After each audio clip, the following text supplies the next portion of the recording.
Okay.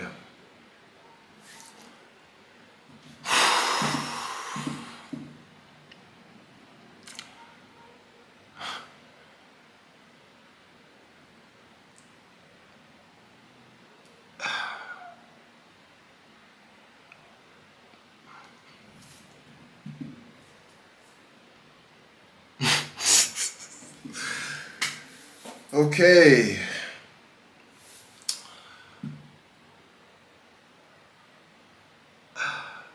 I feel like if I were to just end this video right here, it would already speak volumes.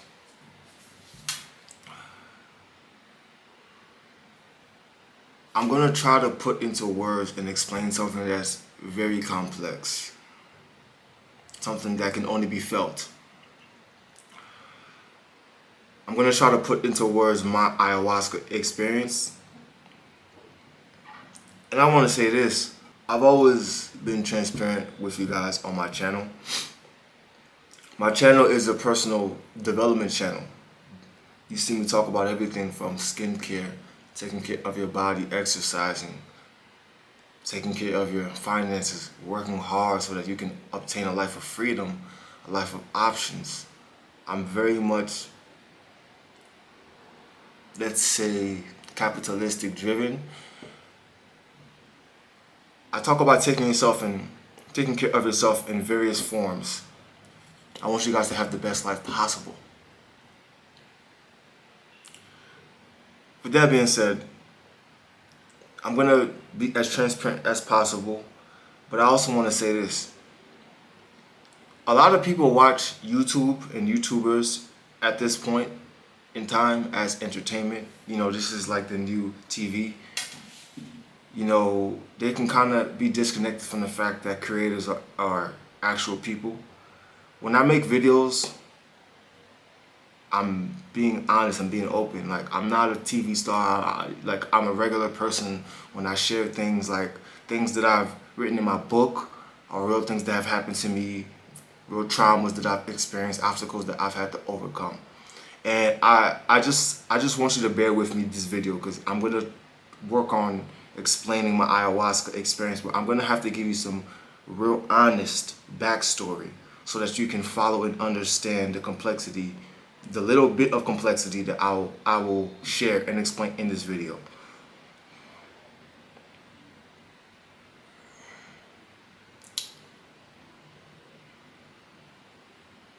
Okay, so they say that ayahuasca starts to work with you even before you take your first sip.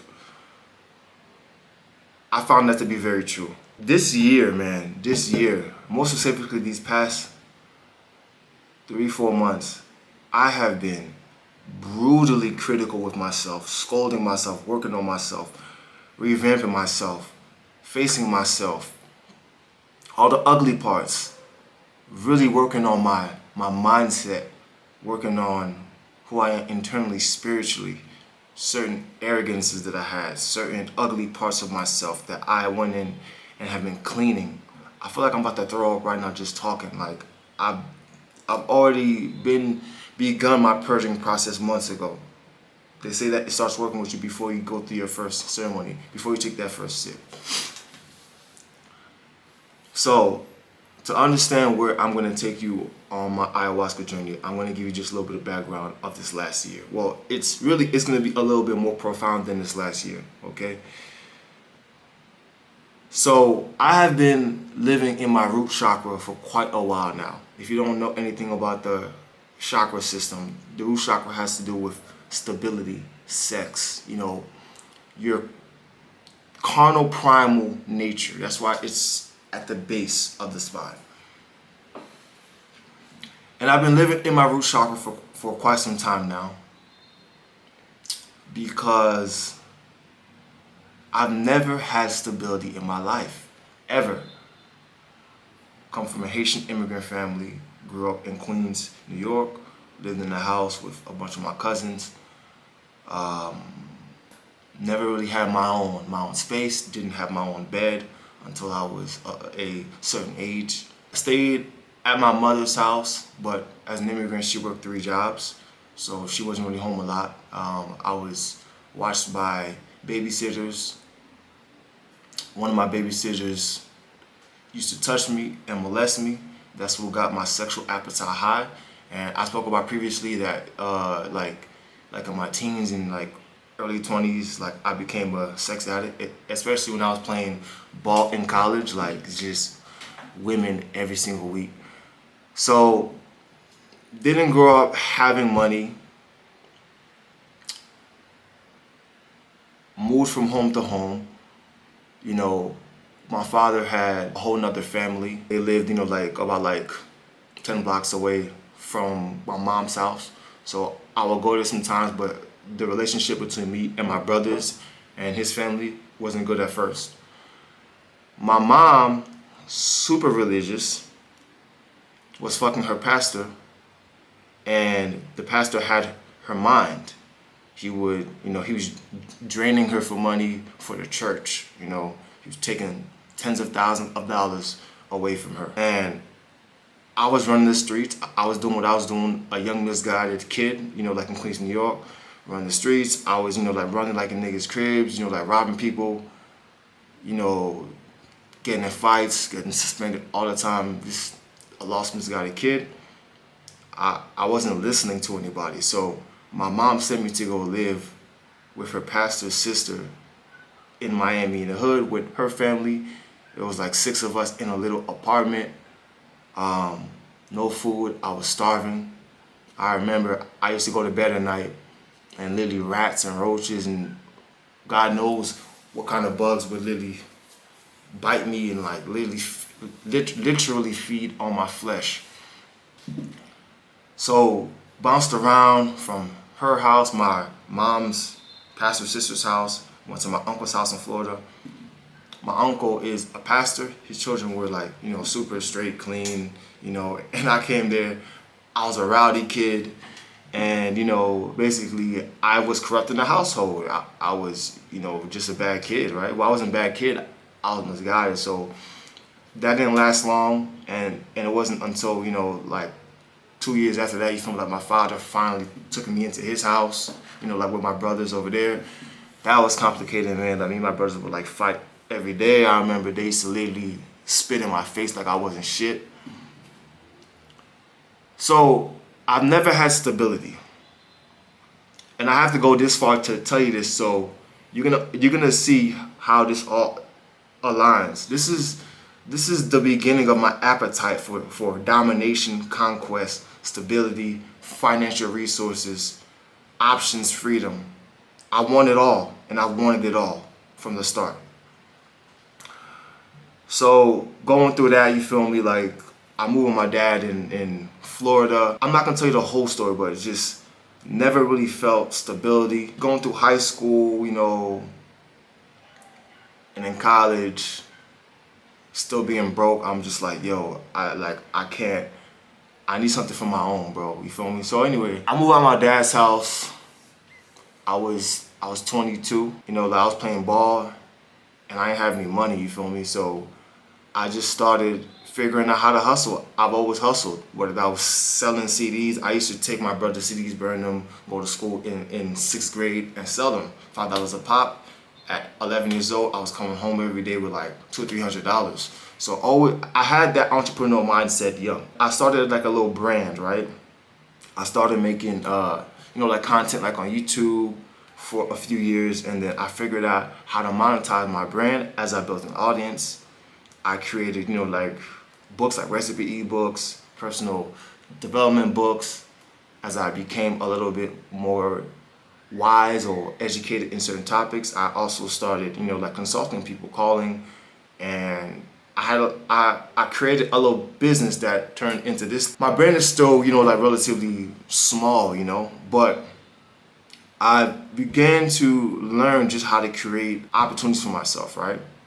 I taught myself skills, how to market, how, you know, everything.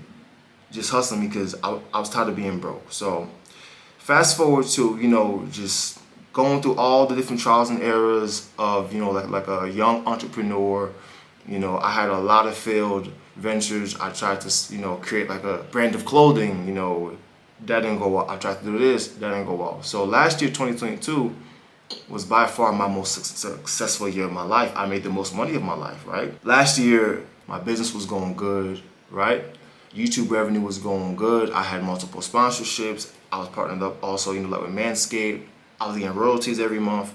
I also got paid for the shoot. I had other partnerships I'm getting paid monthly. I made a video talking about my 11 streams of income.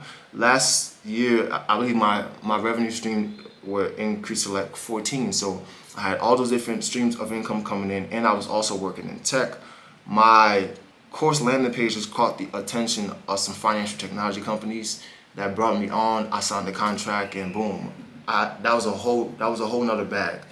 And so last year was fantastic. I was able to pay down a lot of my debt, save, help my family, find something that I've always wanted to do, help my family financially, and also have an awesome life. I was able to pay my bills and travel the whole world, you feel me? I had a girl. Well, we're gonna talk about that a little bit. Anything I wanted to do, I'll go to this island for a week, I'll go to this country for a month, 2 months, just like having a really good life, right? A life that I've never experienced in my life. Like nobody in my family has experienced the lifestyle that I've been fortunate to. So last year, 2022, I went through a heartbreak. I left a woman that I was with for just under 5 years, right? I really loved my ex-girlfriend. I loved her deeply.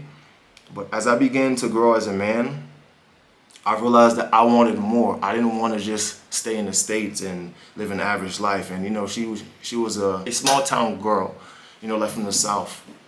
Really amazing woman, but I just felt us drifting apart, and I wanted more for myself. I wanted to go experience life, other cultures, other languages. I wanted to become a global citizen. I had a plan to get multiple passports, just be cross-continental. For other reasons that I'm not gonna share. I'm transparent, but that's super personal. This has to do with certain goals that I have in the future. Just bear with me. So I made the decision to, leave her, and that really broke my heart, right? Because that was a grown man decision that I had to make. I didn't want to hold her back either, because my heart was no longer in it. So I left her and I left the country, man. You feel me? Like I moved, right? And I mourned my ex for like 9 months, right? It was very deep. Like my heart hurt. It hurt bad. But I had to do what was best for me. Like I wanted to live my life, and I didn't want to be selfish, and she wanted other things.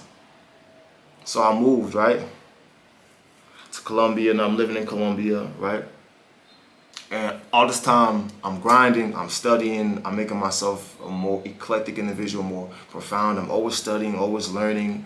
Whether I'm studying languages, I'm studying the economy, I'm studying everything, right? Just everything, tech, everything, just always learning. And life is just fantastic, bro. I'm making a lot of money, definitely the most successful year of my life. Like 9 months later or whatever, or no, I would say 6 months later, I found myself in another relationship, which I was not looking for. I didn't want it. I was still healing. But I met this cool chick over here, you feel me? Like, like things clicked or whatever. And, what I'm saying? Like, I was talking to my boys. I was like, I really like her. I'm feeling her, but, like I just got out of something, and, like, I don't really want anything. All my boys are like, yo, what I'm saying? Don't be a pussy. Just be open, be honest, give it an opportunity. You never know where it can go. Don't be closed off. And so I took their advice. And I don't have any regrets. I gave her a shot. She asked me to give her a shot. Like she wanted to show me that she's different. Because I don't trust anybody. Whether that's women or men, I don't trust people. I told you guys this already in the last video. I've been abandoned, I've been abused. I don't trust people, period. That's why I'm so to myself and so self-sufficient. Like I don't fuck with people.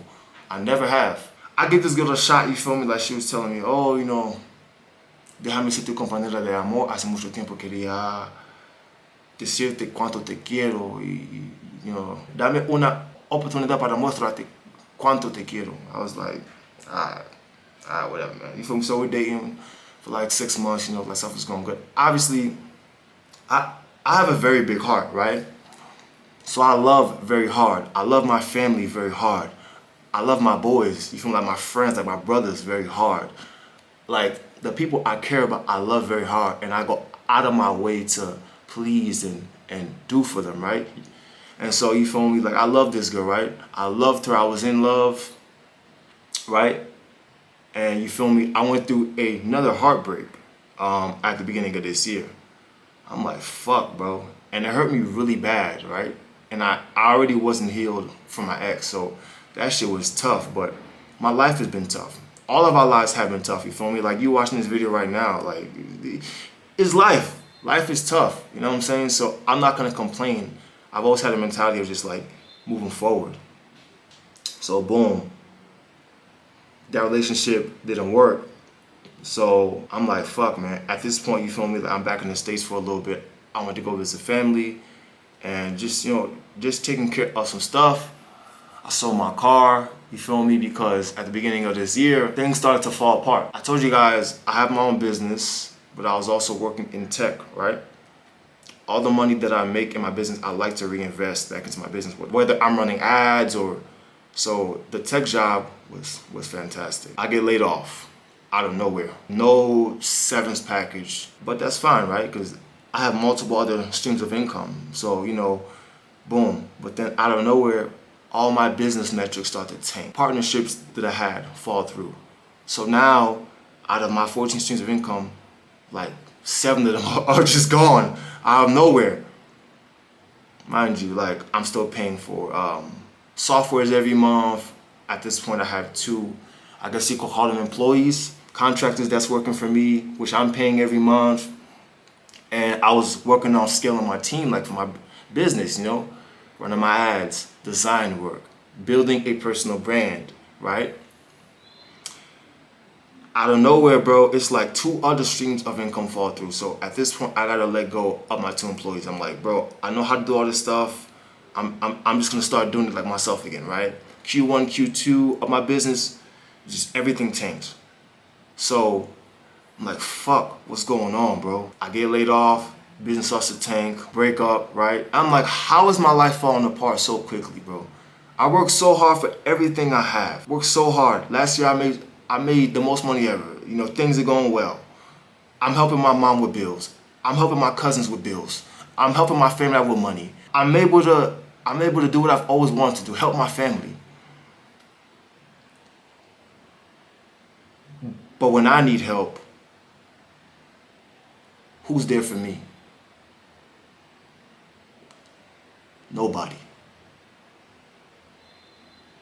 So, you know, at this point, right, we're in March of this year, 2023.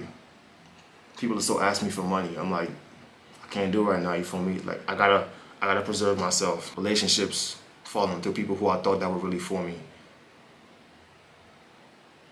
And I'm talking about family. So I found myself in Italy for 3 months. I just went to Italy. My best friend lives there. He plays basketball over there, and you know, like just living his life. And you know, he said, "Yo, Dudley, just come here. I have 5 bedrooms. Just come here, stay with me, bro. Heal, figure it out." I go to Italy. I'm just healing, mourning, grieving. At this point, even though the money has slowed down, I spent a couple of $1,000s on just, you know, therapy. I got a therapist. I'm always working on myself. Like, regardless of what's going on, I'm always working on myself. I'm committed to myself. I've learned how to love myself over the years. As a child, I was insecure. I didn't love myself. As a man, I learned how to love myself. So I have no issue pouring resources into myself. So even though money's tight, I spend thousands on therapy sessions every week, just having somebody to, you know, like talk to, work on. You feel me? Like my friend is, you know what I'm saying? Like, yeah, that's my brother. Like we talk, and that helps a lot too. But you feel me? We 2 dudes from the hood, the first in our families to ever make anything of ourselves. We don't have it all figured out. You feel me? So anyways, I've got a therapist. You know, that's helping. I'm still working on myself, taking care of myself physically, praying every day, working on finding solutions for my business. Also trying to get back in tech, because that tech bag is different. And it was lovely. I'm going through all this, you know, I'm still taking care of myself. I go to Turkey, I get a hair transplant, you know, just, hey, I'm gonna keep upgrading myself regardless. At this point, it's 3 months. I said, all right, man, you know, I can't just be hiding out here, you feel like in Italy, right? I was ducked off. Nobody knew where I was at. I was disconnected. I didn't upload, nothing. At this point, I'm just in the trenches trying to figure out how to get my business back going.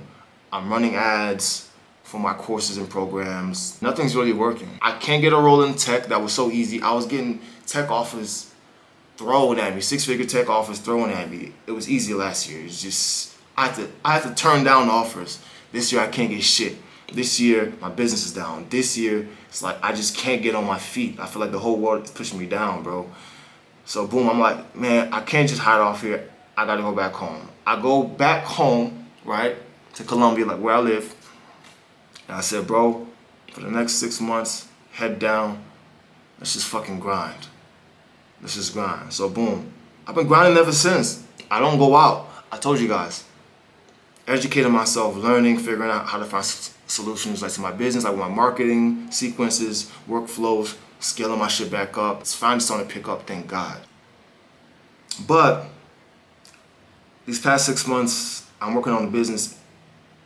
I'm just noticing like, this is the most I've ever had to face myself. I've been secluded here, right? Like just secluded grinding. I'm finding out certain things about myself that I'm constantly working on, tweaking, changing. I'm talking about traumas from my childhood that are coming out of nowhere. So at the beginning of this year, I connect like with my 2 friends, you feel me? That's from Nigeria.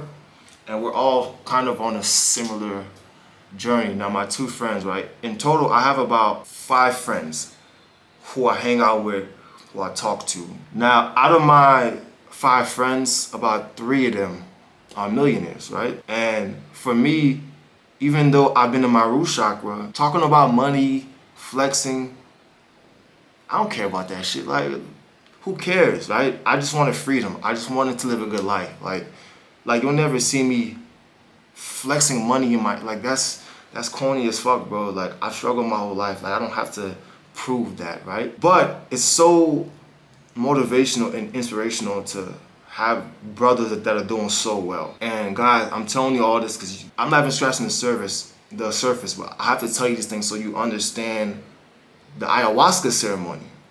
So just bear with me. This year, you feel me, like my boy Deji, right?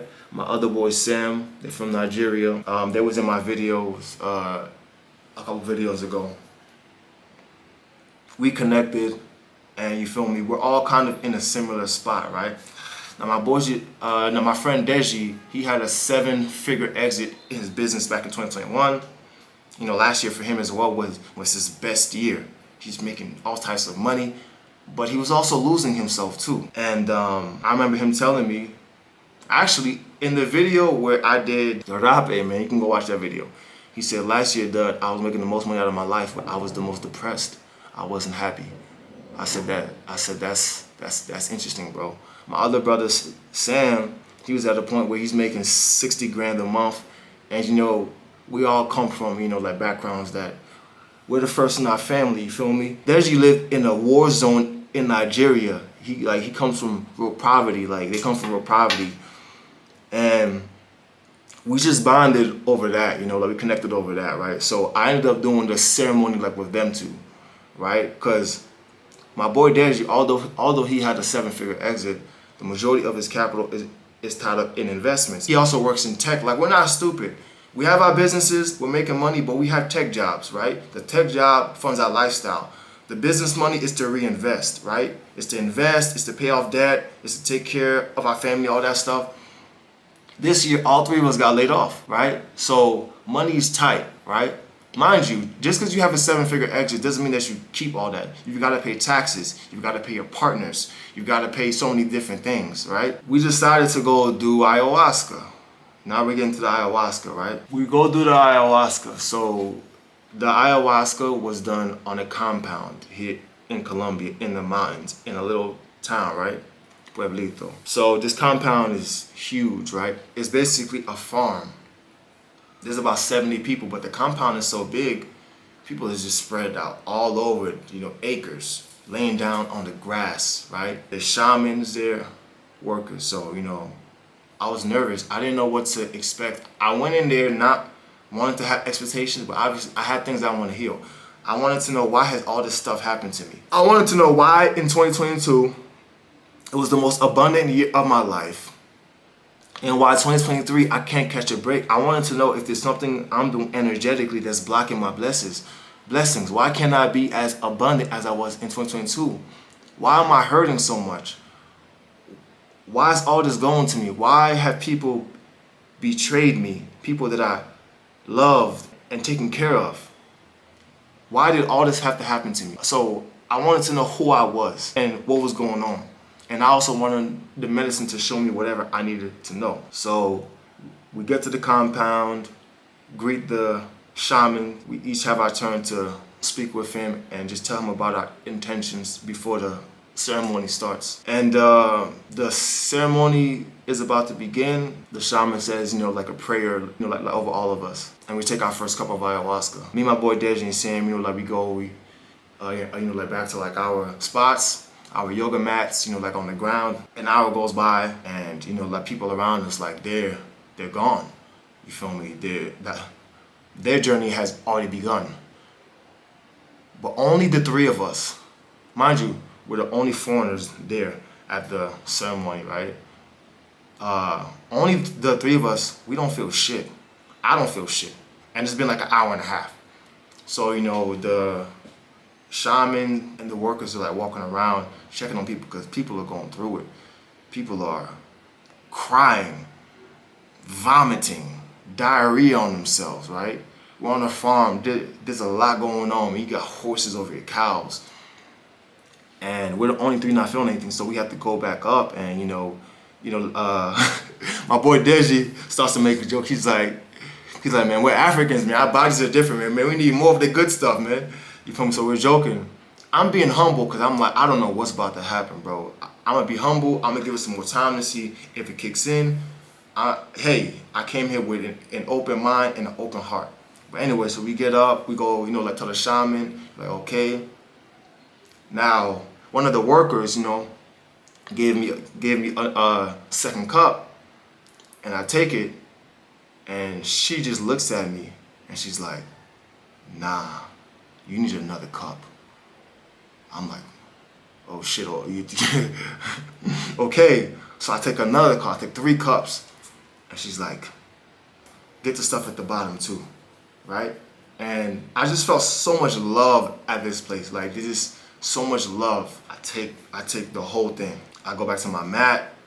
I'm laying down. You feel me? Like my friend Deji, you know, like he's over there, like to my left. And yeah, it started, right? I can't even explain how it felt. Every time I closed my eyes, I felt like I was in another world.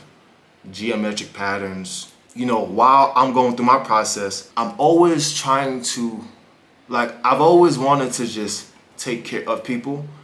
I'm always trying to just make sure that the people I love are taken care of. That's okay. So I'm going through my process, right? I'm seeing colors, all types of stuff, man. It's like blast off.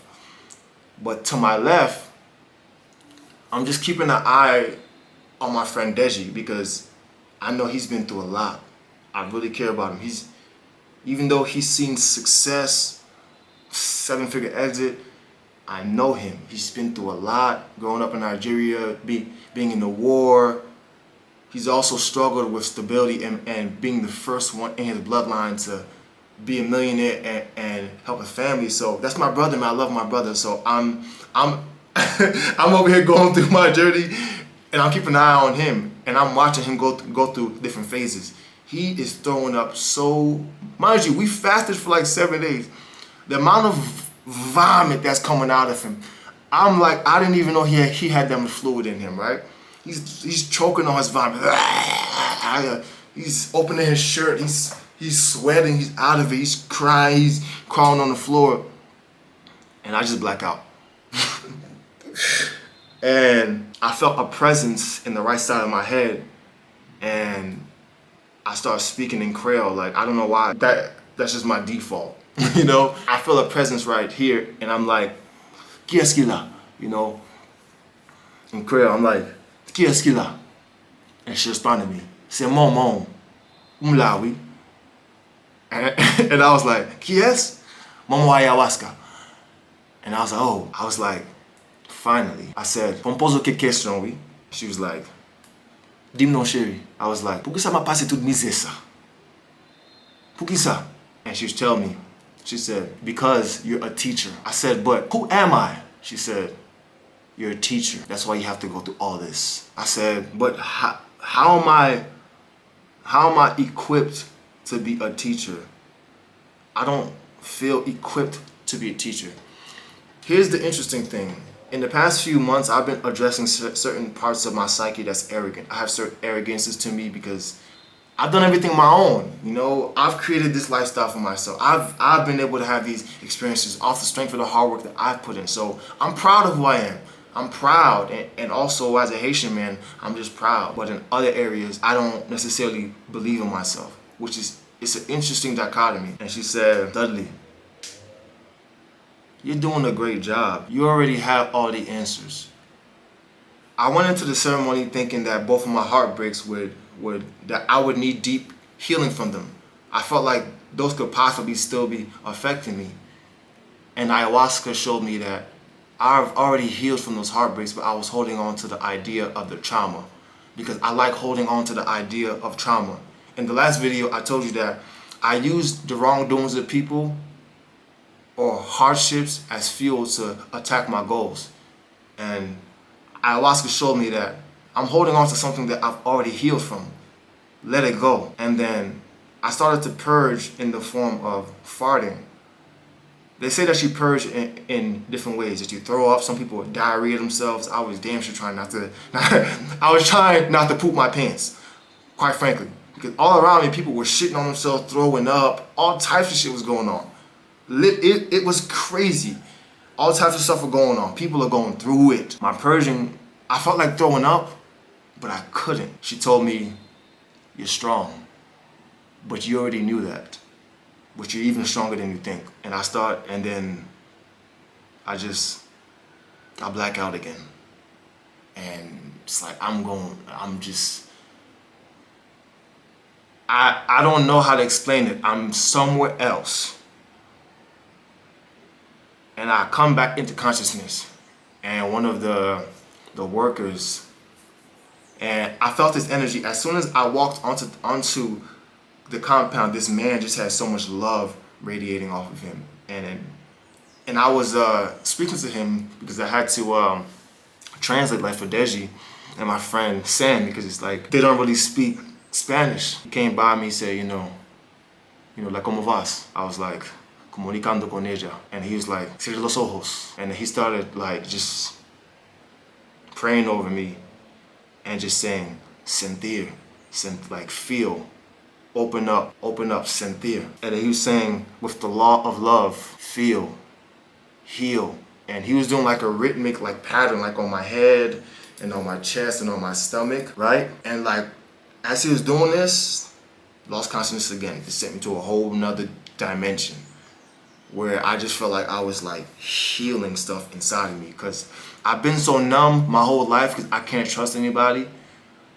I told you guys before, like, if you even look at how I've named some of my programs, like my course, Selfmade Master Program, I named it Selfmade because I've had to do everything on my own. I've never known how to trust somebody, right? And as he was just praying for me, sentir, saying feel, heal, I just started to let out some stinky ass farts. Like, when I was thinking about a trauma, it was just, I had to try to not shit myself. I'm being honest with you, just being frank with you, because I wasn't gonna throw up.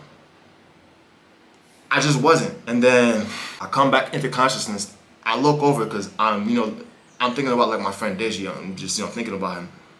And I see him on the floor like this, and he's crawling, sweating, rolled all up in his vomit, and he's dirty. And I'm dirty. I'm covered in dirt and all just dirt in my face. I'm rolling around the ground. And my friend is reliving the war that he went through in Nigeria. And it's weird. I always want to help people, but I'm just knocked out of it, right? And I look to my right, I'm seeing people throwing up, and I just snap back. And as I'm going through my process, I could see the plants everything was alive. The plants, there's spiders on me crawling, real spiders. I'm on a farm. I'm on the ground. Ants are crawling on me, flies are crawling on me, spiders are on me. And I'm talking with the spider. And the sun, it was so hot. The sun is beaming on me, cooking us. I'm sweating like crazy. And it was as if I had a relationship with the sun. The sun is talking to me and saying, I'm giving you all my love right now. The sun was cooking me, sweating. Everything was showing me that it's alive. The grass, the flies that's on me, the spiders. I'm somebody that prides myself on keeping myself clean, well put, looking nice, smelling good. And I'm just covered in dirt on the floor. Flies on me, spiders, all types of bugs crawling on me. Normally I would care. I'm like, like get off me. And I still care, but it's just, like, this is just other organisms with the same consciousness manifested in a different body than you. That's the understanding that I came through. And I see the ground just breathing. I see the sky breathing. And it's like I'm in like a room. I'm looking at the sky, like I'm laying flat on the floor and I'm looking at the sky. A couple of meters like to my right, there's these horses. And as I'm become conscious of that this tree in front of me is alive, that this grass is alive, everything is alive. This horse, man, I could almost calculate it with mathematics. It was very weird. It was almost like every 3 minutes, this horse let out a big just to let me know, like, yo, I'm here. I'm alive too. Feel my strength. I'm here. The same way that Ayahuasca told me, Sherim Lawi, I'm here. And she told me, I see you, Dudley. I see you. And it's okay to be yourself. It's okay to accept yourself for who you are. I know that you're different. I know that you're eclectic. I know that you're intelligent. You don't have to prove that you're intelligent. You don't have to prove that you're eclectic, because all my life I've never fit in. I've always had different interests, and I've always been in different rooms with people that don't look like myself because I'm unorthodox. And I've always felt like I've had to prove my intelligence or prove my belonging in some of these rooms that I've been with, whether that was in like my corporate like work life, whether that was just in certain things that I've been able to experience. I've always had to prove that I'm different, that I'm not a statistic. And it's like every 3 minutes this horse and it was just telling me like, I'm here too. I'm also alive. And I see you as well. Meanwhile, my friend Sam, a big cow came out of nowhere and almost crushed him while he's laying down going through his journey. Like it was just crazy, bro. It was just crazy. Like, Ayahuasca taught me that it's okay to be myself. I don't have to prove that I'm intelligent. I don't have to prove that I work hard. I don't have to prove anything. Everything just is what it is. And I've already healed from a lot of the traumas that I thought that were still affecting me. But she also told me that this was not my last ceremony, that I would need more because I'm very complex. I had a beautiful ayahuasca experience. Everybody's experience is different. Some people have scary ones. I don't know if my next one will be scary, but I had a beautiful experience. It taught me to love myself, be myself completely, live in my truth. It's okay to show that I'm also goofy. It's okay to show that, I'm also, like, just be my full self. I don't always have to be so serious. I don't always have to take life so serious and just be goal driven and just, I want to help my family. I want to have options. I want to be have freedom. I want to make a lot of money so I don't have to go back to being poor. I don't have to worry about money, because like just this year has been tough. Like getting into debt and trying to figure out how to fix this solution and how to get my business back to where it was last year. I don't have to worry about money. I'll work hard like I always have. I'll do my best. I'll continue to network with great individuals. I'll do my best and I'll let the chips fall where they fall. I've created this lifestyle that I have for myself, which I'm very much grateful for. I've been able to experience things at my young age that most people never have. I was reading my journal the other day. I started writing in this journal in 2019. Every now and again, over the last 4 years, I'll come and write in a page whenever I felt called to. It's ironic that after doing ayahuasca, the very last page of this journal is my ayahuasca journey.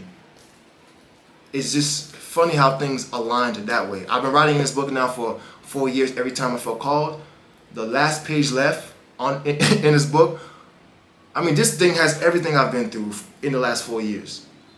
The last page was my ayahuasca journey. So I tried to put into words how my journey was. It was very complex. Moving forward, I've learned to love myself. We're all going through our own journeys and battles.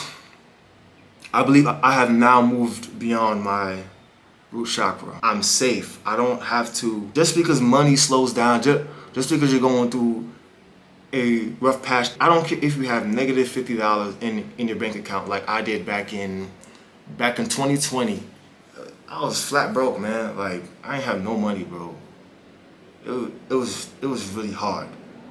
Really hard. I told myself I'd never go back. In this season of my life, I may not be where I was last year, but I'm grateful. I still have a great life. Like, I can still take care of myself. Like, I've got my own place. I'm finding solutions on how to get back on track. I take care of myself physically, mentally. I'm able to enjoy luxuries and just treat myself and take care of myself. I'm super blessed, super fortunate. Can't complain. Just because I'm not hitting the same milestones I was last year doesn't mean that I'm not doing a fantastic job. Like, when I was reading my journal, I'm living the exact same life that I wrote back in 2020. I have my own high-rise apartment. I can get a massage every week, haircut, take care of myself, great quality food, train my body, train my mind, learn, read, study. Like, I have everything I want. I have everything I need, but I want more. I'm not satiated. And there's nothing wrong with having a desire to be great. But just don't forget what you do have. And so ayahuasca taught me that, man. It was like, I went there looking for some profound experience, and I got that, but the way ayahuasca was answering my question was like, okay, next. I'm thinking I'm gonna get some elaborate response, when in reality she's like, it's simple. Dudley, don't be attached to anything. Dudley, don't make assumptions. Dudley, be yourself fully. You're doing a great job. Love yourself. Continue to take care of yourself. Don't be afraid to show that love to people just because you've been hurt. You are a teacher. This is why these things are happening to you. You're called to teach, even if you don't believe it right now. And then I'm just like, I'm worthy of teaching? I feel like I don't have my life figured out. How am I worthy of teaching? And she's like, it's okay to be lost. It just means that you're not familiar with this current form of yourself. You're doing a great job. I didn't cry. I didn't vomit. And I just laid down there on the grass and I was just smiling. And then while everybody around me is diarrheaing themselves, throwing up, screaming, ah! Crying. People are going through it. I'm just laying there like this, looking at the tree, calm. Shan walks up to me, he's like, ¿Cómo estás? I said, perfecto. And he just smiled, he said, lo sabía.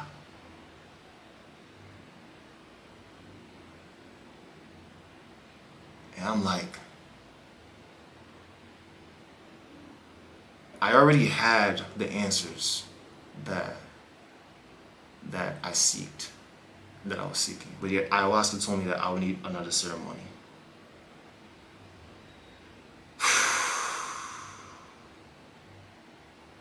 So at this point, it's been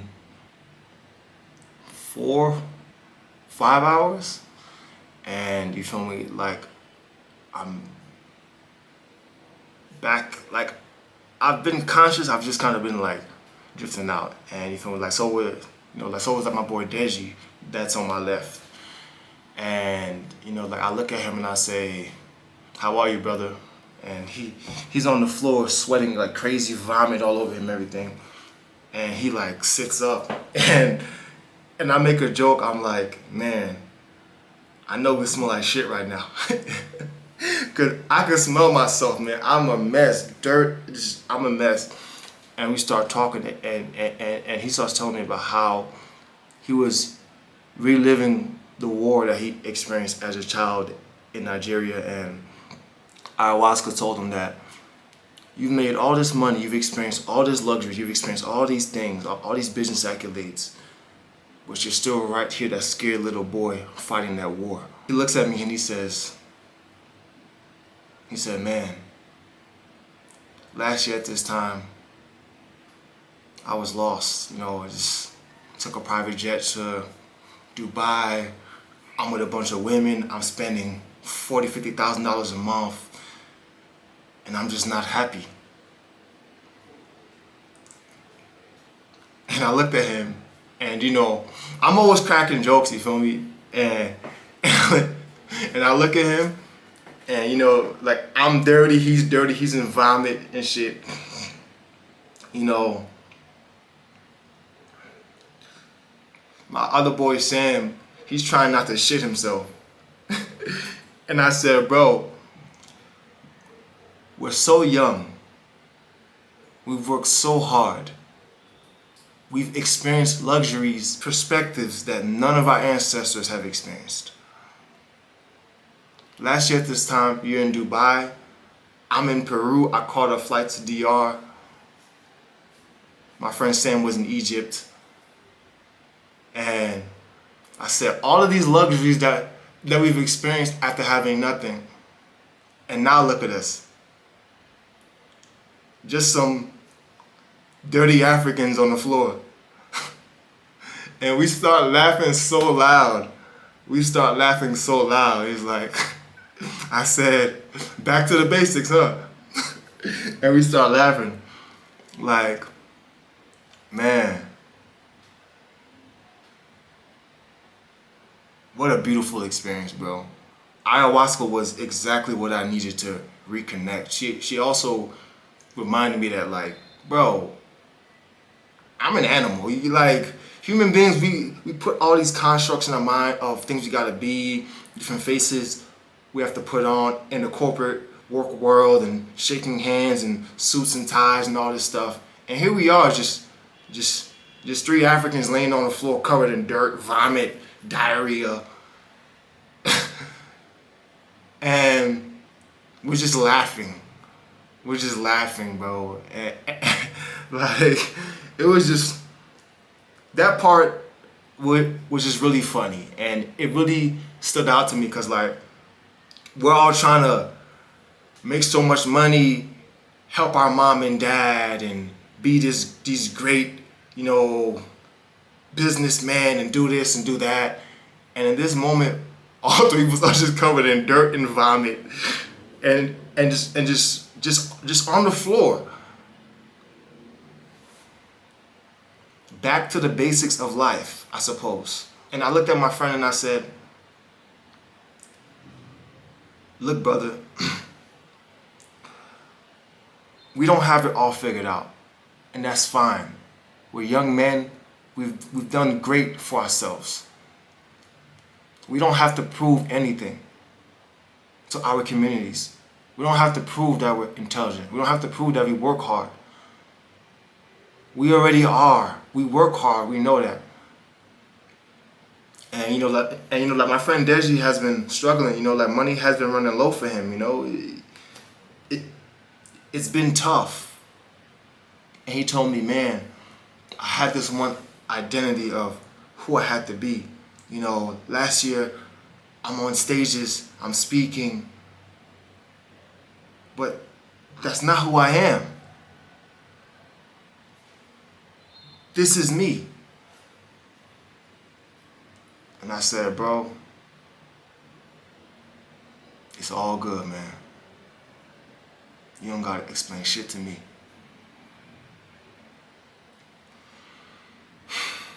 I feel like I've been beaten up by 100 people. Ayahuasca, I just feel so drained and tired. just from getting ready, no salt, no sugar, no meat, no media, no nothing. Ayahuasca is very hard on the body. Like, I feel like I've been beat up. Like, I'm just tired. But I also feel like I have newfound perspective. Like, I feel healed. I feel grateful. I feel powerful. I feel fantastic. I had a beautiful experience. That's my ayahuasca experience, man. Wonderful. Wonderful, wonderful, wonderful, wonderful, wonderful. Even though, like, I feel physically beat up and tired, it was very hard on the body. I got exactly what I needed. Exactly what I needed. And if you're watching this video right now, I want to tell you to let go of all attachments. It's okay. You're doing a great job. Love yourself. Be exactly who you are. You already have the answers that you seek. Something else she showed me is that where you focus your energy is the only thing that matters. Don't focus your energy in the hardships. Focus your energy on the solutions. You're doing a great job. So much more I could speak about that I can't put into words what I saw. Certain colors, patterns, even certain things that she said to me in different languages. I will leave you guys with this. This was my ayahuasca experience. God bless you all.